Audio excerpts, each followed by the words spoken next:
अक्सर हम ये सोच तो लेते हैं कि हमें यूपीएससी का एग्ज़ाम देना है, लेकिन हमें समझ नहीं आता कि आखिर हम शुरुआत कैसे करें, how to start our preparation. क्योंकि एक ऑरा, एक मिथ, एक फॉग, एक धुआं सा है यूपीएससी की प्रिपरेशन के आसपास, जिससे ऐसा लगता है कि पता नहीं कितना मुश्किल एग्ज़ाम है, पता नहीं क्या क्या पढ़ना पड़ेगा। और कई लोगों का तो ऐसा मानना है कि everything under the sun has to be read, यानी सूर्य के नीचे जितनी चीज़ें हैं वो सब हमें पढ़नी पड़ेंगी। लेकिन ऐसा नहीं है। This is a kind of a myth that has been created.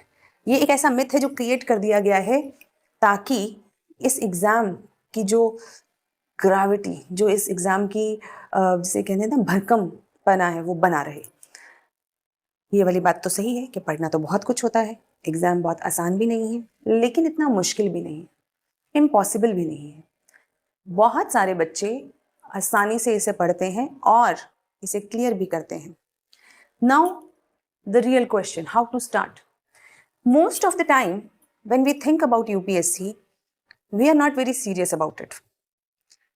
UPSC को हम एक अनअचीवेबल गोल, एक यूटोपिया की तरह अपना एक गोल बना लेते हैं, जहाँ पर हम ऐसा कहने तो लगते हैं, स्कूल से ही कहने लगते हैं कई बार कि मुझे ऑफिसर बनना है, I want to be a collector, I want to be an IAS, ऐसी वाली बातें करने लगते हैं। लेकिन आप ये रियलाइज़ करेंगे कि आपने कभी भी सीरियसली उसे पढ़ना स्टार्ट नहीं किया है, and that is the real problem. So, whenever you decide, give yourself some time and start reading. क्या पढ़ें लेकिन? सबसे पहले न्यूज़पेपर पढ़ना शुरू करेंगे। अब newspaper, the Hindu, the Indian express, times of India, ये कई सारे न्यूज़पेपर्स हैं मार्केट के अंदर। आपको इनमें से जोन सा भी न्यूज़पेपर शुरुआत के लिए समझ में आता है, अच्छा लगता है पढ़ना, आप पढ़ सकते हैं। Start with it. पहले 1 महीना, 2 महीना न्यूज़पेपर समझ नहीं आता है आसानी से। जब हम आर्टिकल्स पढ़ते हैं तो हमें ऐसा लगता है कि पता नहीं क्या चल रहा है, क्योंकि हमें पीछे का बैकग्राउंड नहीं पता होता, पीछे की हिस्ट्री चीज़ों की नहीं पता होती। जैसे सपोजिटली एक आर्टिकल आया किसी स्कीम पर, अब आपको ये अंदाज़ा नहीं है कि स्कीम एनालाइज तो हो गई, लेकिन ये स्कीम आई क्यों थी, या इसके पहले क्या था, या किसी विदेशी इवेंट के लिए बात हो रही है, जैसे कि रशिया यूक्रेन वॉर के ऊपर न्यूज़ आई है, लेकिन अब आपको उसका बैकग्राउंड नहीं पता बहुत ज़्यादा। हो सकता है कुछ पॉइंट्स आपके आर्टिकल में हों, वो आपको समझ में आ जाएंगे।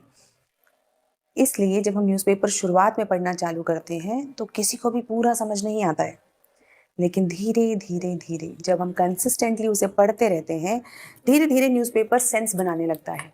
वी स्टार्ट फीलिंग दैट हाँ, अरे ये तो परसों भी आया था, ये तो 15 दिन पहले भी आया था। तो आपको धीरे धीरे चीज़ों की ग्रास्प आने लगती है, आप चीज़ों को समझने लगते हो। This is first. तो पहले हम न्यूज़पेपर पढ़ना चालू करेंगे थोड़ा थोड़ा। दूसरा, एनसीईआरटीज़। एनसीईआरटीज़ इसलिए क्योंकि वो आप अपने स्कूल टाइम में पढ़ते ही आ रहे होंगे, आपने पहले भी पढ़ी होंगी, और क्योंकि एनसीईआरटीज़ लिखी ही इस तरीके से जाती हैं कि स्कूल में जब हम हैं तभी से हम लोग उनको समझ सकें, इश्यूज़ को बहुत सिंपल लैंग्वेज में लिखी जाती हैं, बहुत इंटरैक्टिव वे में लिखी जाती हैं। इसलिए हम सबसे पहले एनसीईआरटीज़ से शुरू करेंगे। और एनसीईआरटीज़ यूपीएससी के लिए भी बहुत इंपॉर्टेंट है, बल्कि सभी गवर्नमेंट एग्जाम्स के लिए इंपॉर्टेंट है, क्योंकि ये वही किताबें हैं जो लगभग सारे इंडिया के पास, इंडिया के बच्चों के पास पैन इंडिया प्रेजेंस है इन किताबों की। तो हम अब कैसे पढ़ें, कौन से सब्जेक्ट से शुरुआत करें? आपको जौन सा सब्जेक्ट अच्छा लगता हो, वट एवर, आपको हिस्ट्री अच्छा लगता है तो आप हिस्ट्री से शुरुआत कर सकते हैं, आपको साइंस अच्छी लगती है आप साइंस से कर सकते हैं, ज्योग्राफी अच्छी लगती है ज्योग्राफी से कर सकते हैं। 6 to 12th, कुछ सब्जेक्ट्स में 6 to 10th, अलग अलग सब्जेक्ट्स हैं। इस पर हम कभी और दोबारा से चर्चा करेंगे कि किन सब्जेक्ट्स पे किन किन किताबों को हमें देखना चाहिए, पर एनसीईआरटीज़ जनरली सारी ही हमें पढ़नी चाहिए, जो भी 10th तक की हमारी एनसीईआरटीज़ हैं। सो 6 से आप शुरुआत करें, एक सब्जेक्ट की 6 to 10th या 12th तक की आप एनसीईआरटीज़ पढ़ लीजिए। और उसके बाद एनसीईआरटी बेस्ड क्वेश्चंस मार्केट में मिलते हैं, बहुत सारी वेबसाइट्स पे भी रहते हैं, तथास्तु की ऐप पर भी बहुत सारे ऐसे पीवाईक्यूज़ हैं जो एनसीईआरटी बेस्ड है, तो आप वहाँ से जाके उन्हें प्रैक्टिस कर सकते हैं। यू कैन सी कि किस तरीके से हमारी, क्या आपने जो एनसीईआरटी पढ़ी उससे आप क्वेश्चंस कर पा रहे हैं या नहीं कर पा रहे हैं। कई बार ऐसा होता है कि हम पढ़ते हैं तो हम उन पॉइंट्स पे ध्यान नहीं देते जिन पॉइंट्स पे क्वेश्चंस बनता है, तो इसीलिए आप पहले क्वेश्चंस करके देखिए, फिर दोबारा आइए, दोबारा से एक बार पढ़ के देखिए कि क्या उन पॉइंट्स के ऊपर मेरा फोकस था, नहीं था तो दोबारा पढ़िए। और एक बार जब आप एनसीईआरटीज पढ़ लेंगे, आपको कॉन्फिडेंस आ जाएगा कि हाँ, अगर मैं पढ़ लेता हूँ या लेती हूँ, उसके बाद मैं एमसीक्यू क्वेश्चंस कर लेती हूँ, then we will move on to the standard books. There are different veg.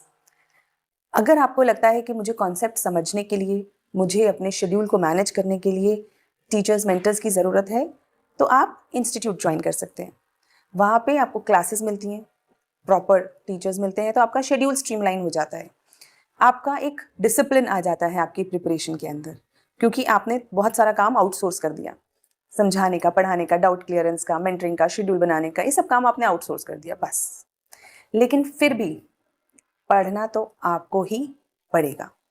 आपको ही क्लासेस अटेंड करके अपने नोट्स बना के एमसीक्यूज करने होंगे। So you should be having that discipline in your mind that if I have to do it, then I must follow the rigor, the process of it. तो उसकी process को आप फॉलो कर सकते हैं। अगर आप सेल्फ स्टडी करना चाहते हैं तो आपके लिए डिसिप्लिन मेंटेन करना बहुत ज़्यादा ज़रूरी है, ज़रूरत से भी ज़्यादा ज़रूरी है, क्योंकि डेली एक एक छोटा छोटा टॉपिक उठा के उसे ख़त्म करना और टाइमली ख़त्म करना बहुत ज़रूरी है। नहीं तो कई बार प्रिपरेशन का जो लेवल है या टाइम है वो खिंचता चला जाता है रबड़ की तरह। पहले 2 दिन टारगेट पूरा नहीं हुआ, फिर एक दिन अच्छी पढ़ाई हो गई, फिर आप दोबारा से ट्रैक से साइड हो गए, और फिर तो इससे क्या होता है, हम पढ़ तो रहे हैं लेकिन सालों साल तक हमारा सिलेबस ही कंप्लीट नहीं हुआ, मेजर टॉपिक्स या सब्जेक्ट्स कंप्लीट नहीं हुए, ऐसा भी होता है। तो इसीलिए maintain your discipline, standard books, and slowly and steadily जैसे ही आपके पास थोड़ा थोड़ा कंटेंट आने लगी, आप आंसर राइटिंग, एसे राइटिंग, इन सब पे भी प्रोग्रेस कर सकते हैं। धीरे धीरे लिखिए, अपने मेंटर्स, अपने टीचर्स को दिखाइए कि कहाँ कैसे इम्प्रूवमेंट किया जा सकता है, और जैसे जैसे इम्प्रूवमेंट आता जाएगा वैसे वैसे आपकी मेंस की भी तैयारी होती जाएगी। Answer writing is an art. एक बार आपको आंसर राइटिंग आ गई, उसके बाद तो जिस भी सब्जेक्ट या जिस भी चीज़ का आपके पास कंटेंट है आप उसे लिख सकते हैं। जब मैं तथास्तु पे आंसर राइटिंग की क्लासेस लेती हूँ, so we make sure that we do live answer writing. What is live answer writing? सामने बैठ के लिखना, क्योंकि जब हम घर पे आराम से लेजर में बैठ के लिखते हैं वो बहुत अलग होता है। पता चलता है कि एक आंसर में आधा घंटा लग गया, लेकिन असलियत में 10 नंबर के आंसर के लिए यूपीएससी में कितना टाइम मिलता है? लगभग 6.8 to 7 minutes. This means it is not just about content, it is also about speed, it is also about structure, it is also about articulation. और इन सारी चीज़ों को हमें धीरे धीरे करके अपनी आंसर राइटिंग के अंदर इंक्लूड करना है। और जब आप में इतना डिसिप्लिन, इतना फोकस आ जाता है, तो कुछ पर्सनालिटी डेवलपमेंट की चीज़ों को अपने अंदर इनकलकेट करके, अपने कम्युनिकेशन स्किल्स को इम्प्रूव करके, then we should go for the stage of interview. और इंटरव्यू के लिए अलग से कुछ प्रिपेयर नहीं करना होता। आपकी प्रीलिम्स और मेंस की तैयारी के साथ साथ अगर आप बस कम्युनिकेशन स्किल्स पे ध्यान देते रहते हैं तो आपकी इंटरव्यू की तैयारी साथ साथ ही होती चली जाती है। This is the basics of beginning, and we will make some video for further elaboration. I hope when you start with a firm mind and a dedicated heart. जब भी आप तैयारी शुरू करें, एक पर्टिकुलर दिन, समय निश्चित करके शुरुआत करें कि आज से मैं इसकी तैयारी शुरू कर रही हूँ या कर रहा हूँ। उसको एक ऐसा ना बनाएं कि आप तैयारी कर भी रहे हैं और कर नहीं भी रहे। No half hearted efforts, your efforts should be complete. whenever you decide with complete integrity। और ये याद रखिए, जिस भी गोल के प्रति हम ऑनेस्ट नहीं हैं, फुली डेडिकेटेड नहीं हैं, वो कभी नहीं मिलता। और अक्सर जिस भी गोल के लिए हम बहुत डेडिकेटेड होते हैं, फोकस्ड होते हैं, वो अक्सर मिल जाया करता है।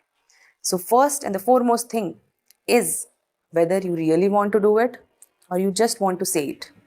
सिर्फ कहने से काम नहीं बनता, करना पड़ता है। एक पुरानी कहावत है जिस पे मैं बहुत विश्वास करती हूँ, अपने मरे बिना स्वर्ग नहीं मिलता। यानी कि अगर आपको कुछ चाहिए, then you will have to work on it yourself. You will have to dedicate yourself, and whatever sacrifices are required, you make it, you do it. So happy preparation and dedicated preparation. Thank you.